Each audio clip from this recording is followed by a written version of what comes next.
Hi friends, అందరికీ good morning. ఇప్పుడు మీరు చూసుకుంటే మార్నింగ్ 5 అవుతుందన్నమాట. టెంపరేచర్ చూసుకుంటే 4 ఉంది. చుట్టూ మంచు, చాలా ఎక్కువ చలి అనమాట. ప్రెజెంట్ అయితే నేను చేసిన డ్యూటీ వచ్చేసి నా రూమ్ నుంచి 15 కిలోమీటర్లు, 15-15.5 వస్తుంది. నేను రోజు ఇవ్వండి ఈ సైకిల్ ఉందా, ఈ సైకిల్ తొక్కుని వెళ్తాను ఒక్కడనే. 15 కిలోమీటర్లు 16 కిలోమీటర్లు వెళ్ళి అక్కడికి వెళ్ళి డ్యూటీ చేస్తాను అనమాట. డే డ్యూటీ చేసిన తర్వాత మళ్ళీ ఇంకా ఈవినింగ్ మనకి 8-8:30 అయితే పంపించేస్తాను అనమాట. సో మళ్ళీ సేమ్ నైట్ మళ్ళీ మన సైకిల్ తొక్కుని రావాలి. 15 కిలోమీటర్లు 16 కిలోమీటర్లు ఉంటుంది.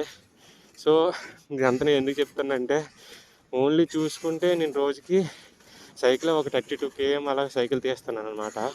సైకిల్ తొక్కాల్సి వస్తుంది. సో చాలామంది ఏంటనుకుంటారంటే, అన్నయ్యకి పర్లేదు, జాబ్ వస్తుంది, ఇంకా మజా లైఫ్ ఎంజాయ్ చేస్తాను అనుకుంటారు.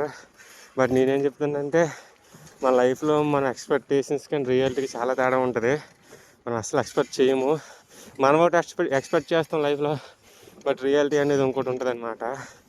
సో నేనేం చెప్తానంటే, నిజంగా ఏంటంటే అందరి లైఫ్ ఒకలాగా ఉండదు అనమాట.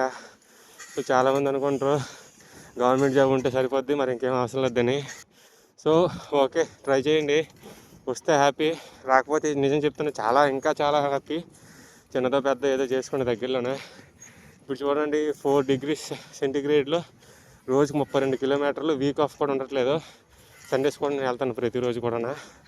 సో నేనేం చెప్తానంటే ఒకటే, మంచిగా చదువుకోండి. లైఫ్లో చిలకలు అనుకుని తిరిగారు అనుకోండి, ఇలా సైకిల్ పెట్టుకుని తిరగాల్సి వస్తుంది అనమాట. సో అందుకే ఏంటంటే నేను ఒకటే చెప్తున్నా, లైఫ్లో మంచిగా కష్టపడి చదువుకుంటే చదువు మనకు అన్ని దారి చూపుతుంది.